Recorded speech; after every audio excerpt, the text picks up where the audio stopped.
Okay, review number 6 over your final standard.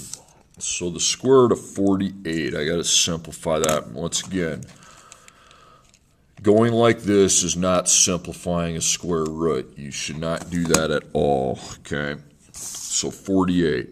Well, 49's here, but it's not 48. So 48's between these two, so I need to start dividing. So I'm going to divide 48 by 36. Nope. 48 by 25, nope, didn't work. And now I try 48. If you get a decimal, you keep going up. Okay, cha-ching, I got it. So I write square root times square root, and that's 16 and 3. So you got to put 16 first and 3 second. Now you eliminate the first one because it has an equal of 4. Okay, so you need to write that as 4 square root 3. You don't times 4 and 3 because one's outside, one's inside a square root. Okay, the square root of 144. 144 is on here, so right away it has an equal of 12. Okay, the square root of 23. So 23, well, it's not a perfect square root, so we start between these. So I'd start with 16. Nope. Nope. So nothing works, so I should not do anything other than circle it.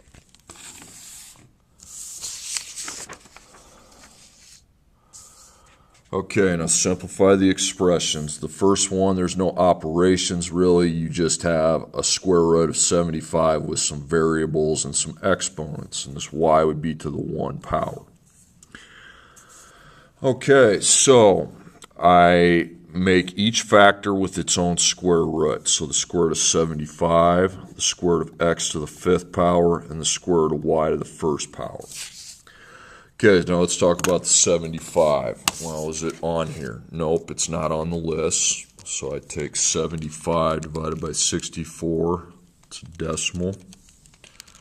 75 by 49 is a decimal. 75 divided by 36, a decimal. 75 divided by 25. Okay, that worked. So I should put 25 in the first square root and 3 in the second. Okay, now this gets crossed off because that has an equal of 5. Okay, so you put 5 square root 3. So 5 is going to be on the outside, 3 is going to be on the inside. Pretty easy to see that one. Okay, now x of 5th, that means 5 factors of 5 of the same factor of x. And if it's a square root, we want to pair them up into 2's. And then this one doesn't have one, so that's going to get its own square root. So how many pairs did you make? You made 2 full pairs. So x to the 2nd power from here and here, because that's x and that's x. And then we just put a square root with x inside. So we're going to have x second out and x in. Okay, now y to the 1st power, that would be just a y. Well, you can't get any pairs out of that, so you're just going to go ahead and circle this, okay, if you can't get any pairs out of it.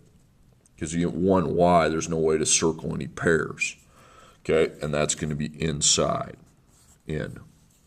So I make a square root, and I bring a 5 out and a 3 in. And x to the 2nd power outside of the square root, and then an x inside the square root. And then this y right here is inside y to the 1st power, but you can just put y if you want. Okay, so again, if I only have one y, I just want to ignore it, and then that's going to be simplified. Okay, a multiplication problem means with square roots is 3 steps. First, we'll take 8 times 3, and that's 24. And then 6 times 6 is going to be the square root, and then 6 times 6 is 36. Now, step 2, we look at the scratch paper, and oh, looky here, 36 is already on here. It equals 6. So what I want to do is scribble that out and replace it with its equal. That means I'm going to skip this part, and I'm going to just take 24 times 6, okay? That's 144, so that's the answer. Again, when that's actually on the list, you replace it with its equal and then just multiply by your 24 coefficient. Okay, now this is an addition problem. That's different than a multiplying problem. So with addition, we want to make a graphic organizer where I put each term on top of each side. So 7 square root of 18, 3 square root of 20. Now let's see first off if 18 is on the list. It's not, okay? So I'm going to need to divide. 18 divided by 16, no. 18 divided by 9, okay, I got that to work. So what I do when the division works out, I drop the 7, and I make 2 square roots. So I divided by 9, I got 2. So replace the square root of 9 with its equal, and that's 3. So 7 times 3 is 21, and you'd have the square root of 2 connected to it, okay? All right, this one right here, 3 square root 20. So I drop my 3. Whoops, sorry, not yet. I need to take 20 to my list here. So 20 is not on this list. What divide by? I'd start within here. 20 divided by 16, decimal, decimal. And I got that to work out. So I drop my 3 factor, and then I make 2 square root factors, and I put 4 and 5. 4 goes first, 5 goes second. Okay, so I replace the square root of 4 with its equal of 2, and then I just multiply 7 times 2, and that's going to be 6 square root of... I screwed this problem up because these aren't the same square roots. Okay, we need to get rid of this. Okay.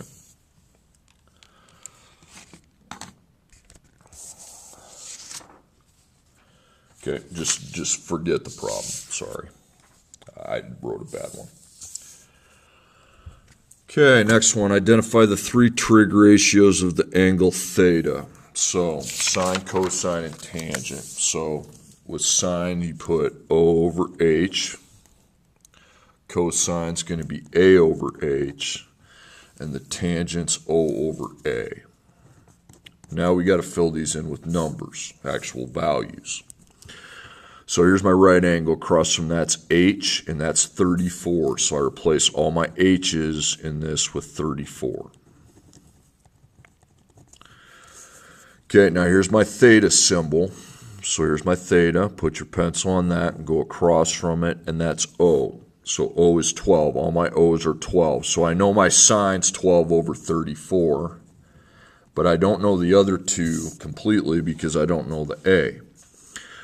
Okay, so I used my Pythagorean theorem to find what A is. So A to the second plus O to the second equals H to the second. Okay, so, and this is my A right here. Okay, so I don't know what A is, okay? That's what I don't know. So X second.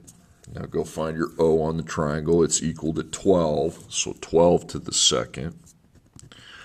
Then go find your H, that's right here, and that's equal to 34. So instead of H, it's 34 to the second. So X is second, and I take 12 to the second. 12 exponent 2 is 144. Then I take 34 to the second, so 34 to the second is going to be 1,156. And then I know that these two should go together, so I need to subtract them so that they're on the same side. So minus 144, minus 144. So x to the second power. Then I take 1156 minus 144. And that got me 1,012. Now you got to remember, you need to square root the x, okay? And that goes away, and then I find the square root of 1,012. Okay, so that's 31.81.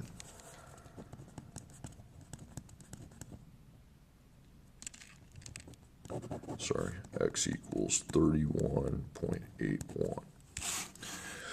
Okay, so I know O is equal to 12, H is equal to 34, and A is equal to 31.81. Okay, and now all those A's can be replaced with 31.81.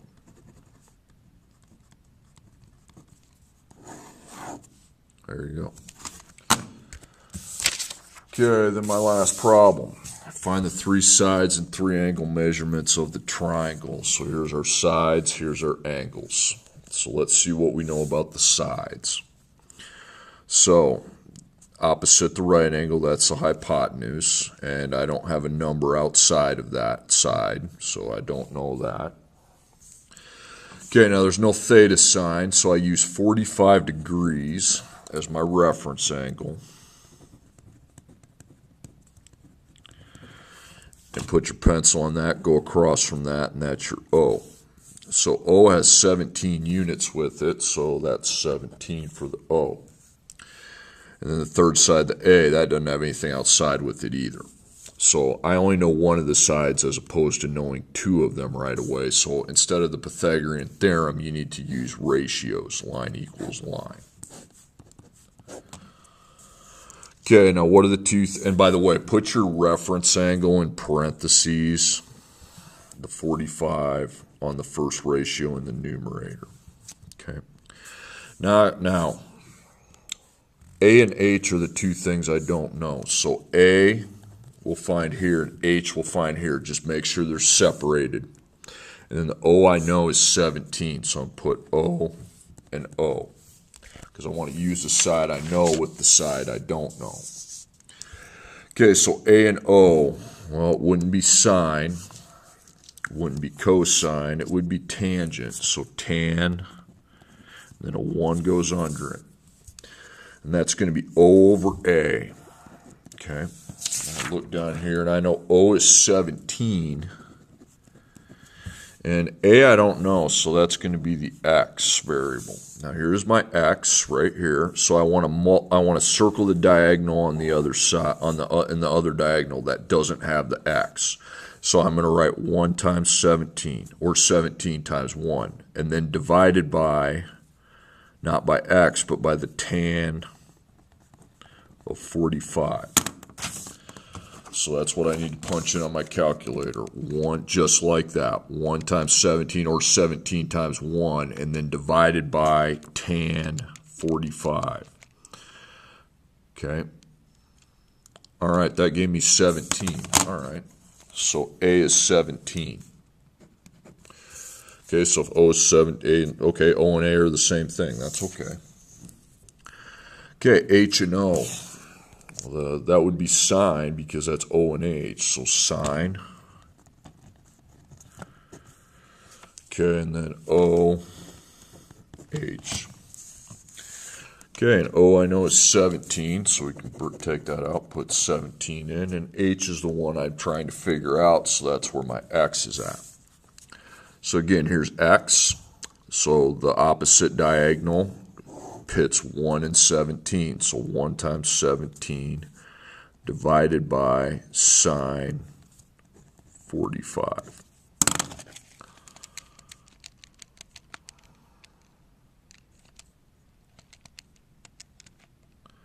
Okay, I got 24.04. Okay, my three sides have been found. Now for your angles, you know you have that square inside of the triangle. That means 90 degrees. And you know you have 45 degrees. So to find the third, you can just take your 180 sum and minus 90 minus 45. Okay, 180 minus 90 minus 45 is 45. Okay, now that makes sense. If two of the sides are the same, two of the angles are going to be the same as well. It's called an isosceles triangle. Okay, so that's all I have to say on that. Hope it's been informative, and